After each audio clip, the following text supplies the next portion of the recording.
bahwa tuntutan jaksa penuntut umum tersebut menunjukkan amarah negara terhadap rakyatnya tanpa mampu menunjukkan dalam rangka apa terdakwa harus dipenjara selama 3 tahun 6 bulan.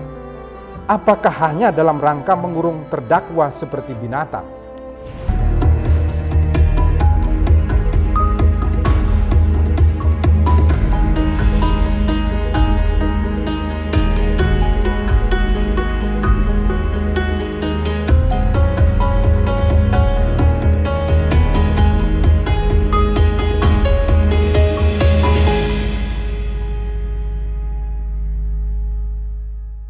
Pertanyaan yang mengemuka adalah mengapa Pancasila menjadi landasan di dalam memutus setiap perkara yang diajukan ke muka persidangan. Bahwa Pancasila menjadi landasan di dalam memutus setiap perkara di muka pengadilan karena hal-hal sebagai berikut. Pertama, ada kemungkinan peraturan hukum yang dibuat dan dijadikan dasar untuk membawa seseorang ke muka persidangan tidak sesuai dengan cara pandang Pancasila. Kedua, ada kemungkinan oknum-oknum aparatur penegak hukum secara sengaja mengaburkan alat-alat bukti yang seharusnya dibuka secara terang benderang. Bahwa tuntutan jaksa penuntut umum tersebut menunjukkan amarah negara terhadap rakyatnya tanpa mampu menunjukkan dalam rangka apa terdakwa harus dipenjara selama 3 tahun 6 bulan. Apakah hanya dalam rangka mengurung terdakwa seperti binatang? Dengan cukup menyediakan makan dan minum baginya? Ataukah dalam rangka merawat terdakwa dengan pembinaan-pembinaan untuk kemudian ketika keluar dari dalam penjara akan disediakan lapangan pekerjaan oleh negara? Berdasarkan pada uraian-uraian tersebut di atas, maka kami berpendapat terdakwa tidak dapat dipidana dalam perkara ini karena seluruh dakwaan yang didakwakan dan dituntut oleh jaksa penuntut umum tidak terbukti tentang tidak terbuktinya pidana pencucian uang. Waktu terjadinya tindak pidana pencucian uang dilakukan setelah terjadinya tindak pidana asal. Lebih lanjut, ahli mengatakan, objek tindak pidana pencucian uang adalah uang hasil kejahatan dan uang hasil kejahatan tersebut dilahirkan dari tindak pidana asal atau predikat crime.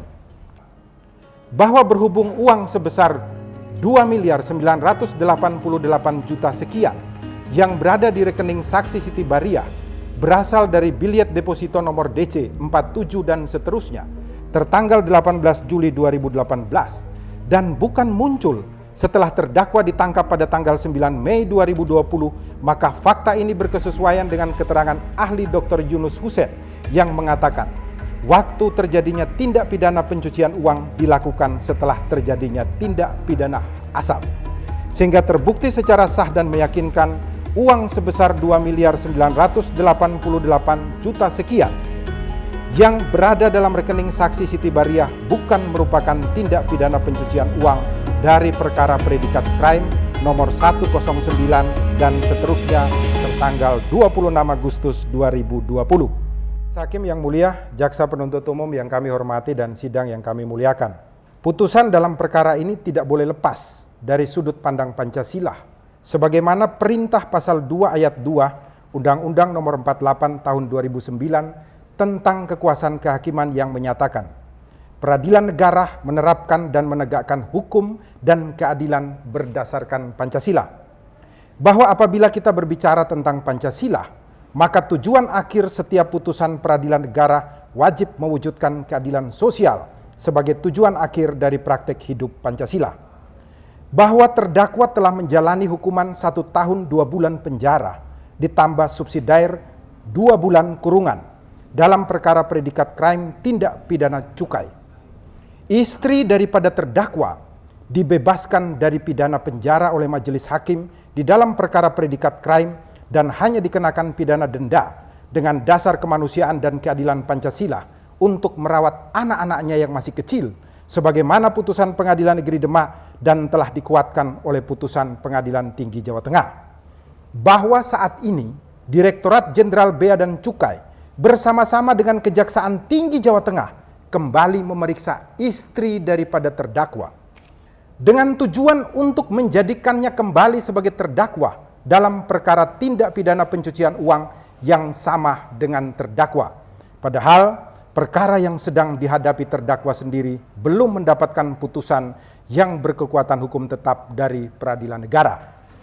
Bahwa melihat pada nafsu dan amarah aparatur penegak hukum untuk memenjarakan suami istri ini dan membiarkan anak-anaknya terlantar tanpa orang tua, maka putusan di dalam sidang yang mulia dan suci serta sakral ini harus mampu membuka mata, telinga, dan hati nurani aparatur penegak hukum untuk tidak berlaku sewenang-wenang terhadap masyarakat Indonesia yang sangat sulit untuk hidup di rumah yang kita cintai, yaitu rumah Indonesia.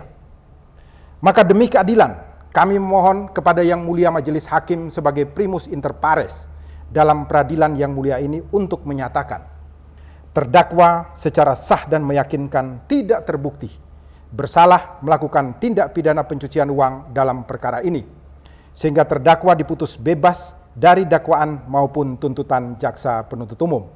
Sekaligus menyatakan terhadap uang milik terdakwa sebesar 1 miliar rupiah dalam bilet giro nomor DC 474-2430 tanggal 13 Juni 2019, uang sebesar 2.788.736.319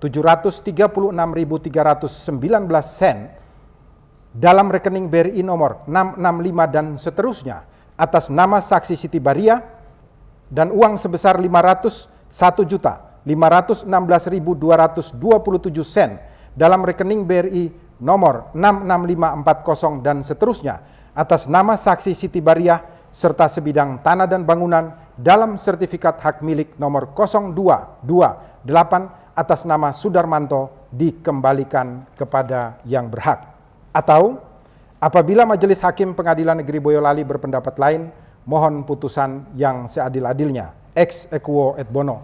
Boyolali, 6 April 2020. Hormat kami penasihat hukum terdakwa, semuanya ditandatangani dan tidak ada coretan atau perubahan.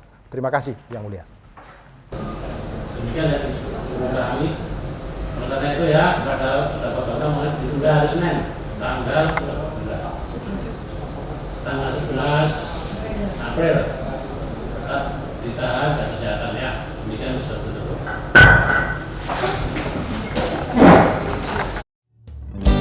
Sadar-sadarlah, hai penegak hukum, ruang sidang bukan penyiksa kebenaran. Sadar-sadarlah, hai penegak hukum, ruang sidang bukan pembunuh keadilan. Karena ruang sidang adalah untuk kebangkitan